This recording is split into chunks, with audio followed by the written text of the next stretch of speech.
അഭിനയത്തിൽ മോഹൻലാലും കമൽഹാസനും തമ്മിലുള്ള വ്യത്യാസം എന്താണ്? ദൃശ്യത്തിന്റെ റീമേക്ക് തമിഴിലെടുത്തപ്പോൾ മോഹൻലാലിനെയും കമൽഹാസനെയും താരതമ്യം ചെയ്ത് സോഷ്യൽ മീഡിയയിൽ ചർച്ചകൾ ഉണ്ടായിരുന്നു. മോഹൻലാലും കമൽഹാസനും തമ്മിലുള്ള വ്യത്യാസത്തെക്കുറിച്ച് പ്രിയദർശൻ അടുത്തിടെ പറയുകയുണ്ടായി.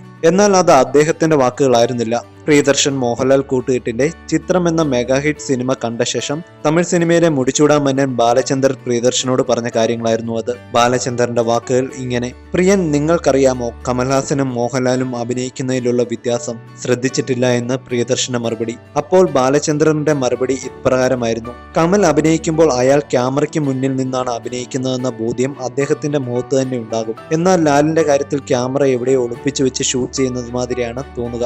ലാൽ അഭിനയിക്കുമ്പോൾ അഭിനയിക്കുന്നതായി തോന്നാത്തതാണ് അഭിനയത്തിന്റെ വലിയ ശക്തി. നാടകീയമാകേണ്ട ഇടങ്ങളിൽ പോലും മോഹൻലാലിൽ നിന്ന് സൂക്ഷ്മമായ ഭാവപ്രകടനങ്ങളെ ഉണ്ടായിട്ടുള്ളൂ, ബാലചന്ദ്രർ പറഞ്ഞു.